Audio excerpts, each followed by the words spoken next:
Hi friends, we are going to look at the story The Little Spaceship. ஒரு காலத்தில் Jude என்ற சிறுவன் இருந்தான். அவன் இரவை, குறிப்பாக நட்சத்திரங்களை பார்ப்பதை மிகவும் விரும்புவான்.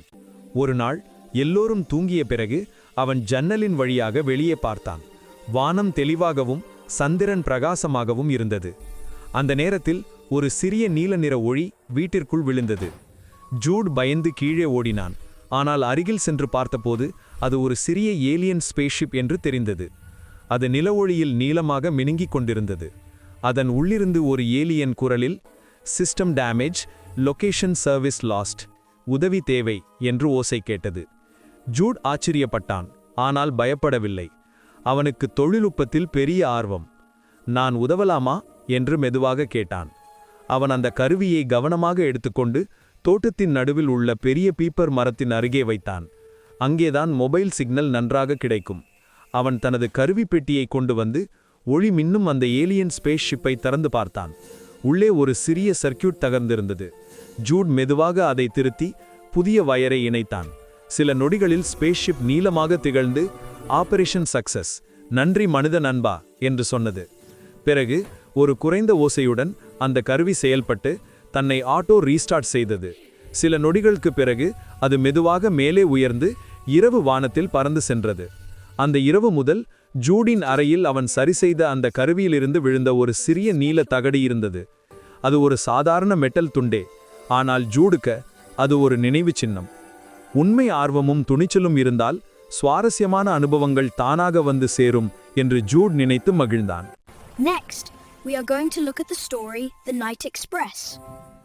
பார்னபா இரவில் மட்டும் ஓடும் இரவு விரைவு ரயிலில் பாட்டி வீட்டுக்கு பயணித்தான். அவன் ஜன்னல் வழியாக வெளியே பார்த்தபோது ஒரு சிவப்பு நிற நட்சத்திரம் ரயிலை தொடர்ந்து வருவது அவனுக்கு தெரிந்தது. அப்போது ரயிலின் கதவு திறந்து சிறிய நட்சத்திர தேவதை எஸ்தர் தோன்றினாள். அவன் எஸ்தர் தேவதை அருகே சென்றான். எஸ்தர் கூறினாள், ரயிலின் முன்பகுதியில் ஒரு பெரிய கல் விழுந்திருக்கிறது, அதை அகற்ற எனக்கு நீ உதவ வேண்டும்.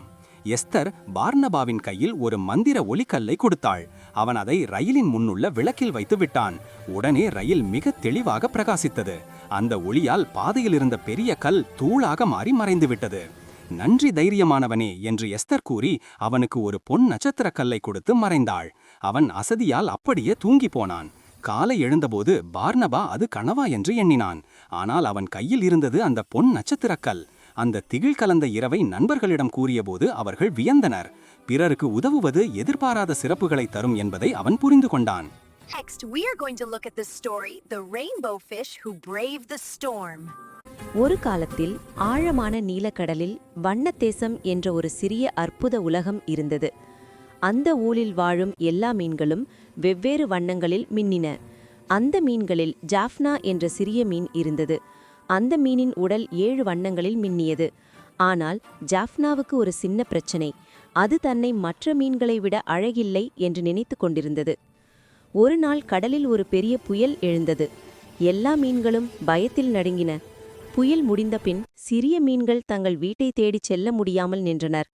அப்போது ஜாஃப்னா முன்னோடியாகி, என்னுடன் வாருங்கள், என் வண்ணங்களால் நாம் வழியை கண்டுபிடிக்கலாம் என்று சொன்னது. ஜாஃப்னாவின் மின்னும் வண்ணங்களை பார்த்து மற்ற மீன்கள் அதன் பின்னால் வந்தனர். அதன் ஒளி இருள் நிறைந்த கடலில் ஒரு விளக்கைப் போல பிரகாசித்தது. சிறிது நேரத்தில் அவர்கள் வீட்டை அடைந்தனர். அனைவரும் ஜாஃப்னாவை பாராட்டினர்.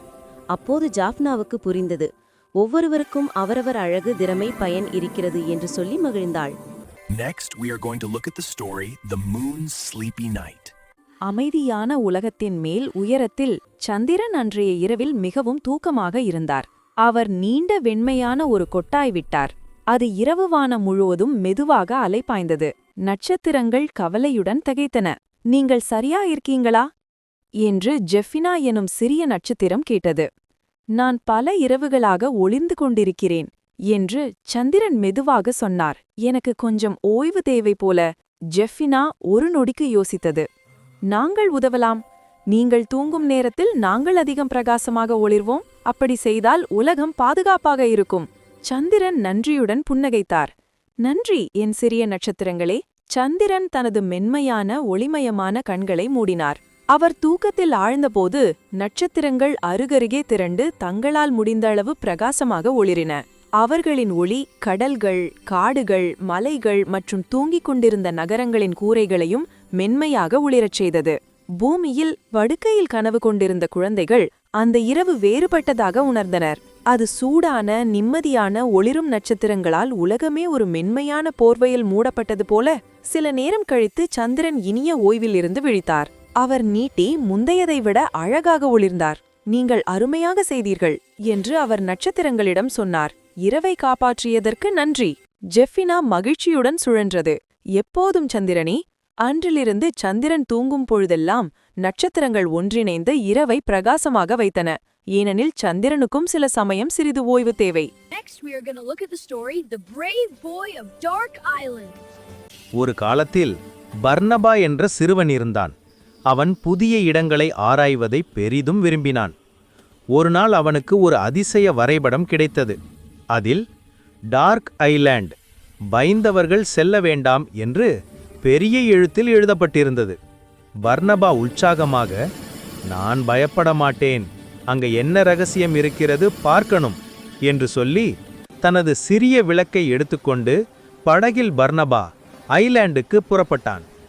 தீவில் இறங்கியவுடன் காற்று ஊ ஊ என்று விசித்திரமாக ஊதியது. மரங்கள் தானாக அசைந்து இருட்டில் நிழல்கள் நடமாடும் போல தோன்றின. திடீரென தரை கொஞ்சம் அதிர்ந்தது. பர்னபா பதறி பார்த்தான். அந்த நேரத்தில் ஒரு பெரிய நிழல் அவனை நோக்கி நகர்ந்தது. பர்னபா நடுங்கினான். மெதுவாக விளக்கை உயர்த்தி பார்த்தானா, அது ஒரு பயங்கர மிருகமல்ல, ஒரு குஞ்சு ஆந்தை. ஆனால் அது ஏதோ ஒன்றை கண்டு பயந்து ஓடி வந்தது போல இருந்தது. பர்னபா அதன் தலை தடவி, நீயும் பயப்படுறியா? நான் இருக்கேன், வாங்க சேர்ந்து பார்க்கலாம் என்று கூறினான். ஆந்தை அவனை காட்டுக்குள் அழைத்துச் சென்றது. அவர்கள் ஒரு ஆழமான குகைக்கு வந்தனர். குகை வாயில் பளிச்சென ஒளிரும் சின்ன சின்ன கற்கள் இருந்தன. குகை உள்ளே டிக் டுக் டக் என்று மர்மமான சத்தம் கேட்டது. பர்னபா தைரியமாக உள்ளே சென்றான். அங்கே பெரிய கல் கதவு ஒன்று இருந்தது. அதன் மீது வரைபடத்திலிருந்த சின்னம் போல ஒரு குறி.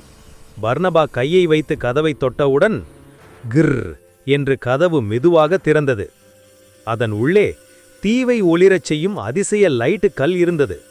ஆனால் அதை காக்க ஒரு நிழல் ராட்சசம் நின்றிருந்தது. பர்னபா ஆழமாக மூச்சை இழுத்து தனது விளக்கை உயர்த்தினான். விளக்கின் ஒளி நேராக ராட்சசத்தை தாக்கியது. அது ஒளியை தாங்க முடியாமல் பின்வாங்கியது. அந்த நேரத்தில் பர்னபா லைட்டு கல்லை பிடித்து உயர்த்தினான். ஷுஷ் தட் என்று பெரிய ஒளி வெடிப்பு. அந்த ஒளி முழு டார்க் ஐலாண்டையும் பிரகாசமாக மாற்றியது. நிழல் ராட்சசம் மறைந்தது. குஞ்சி ஆந்தை மகிழ்ச்சியில் பறந்து சுற்றியது. அன்றைய நாளிலிருந்து டார்க் ஐலாண்ட் பயமுறுத்தும் தீவு இல்லை. அது அனைவரும் வர விரும்பும் பிரைட் ஐலாண்ட் ஆனது. பர்னபா தீவின் ஹீரோவாக மாறினான்.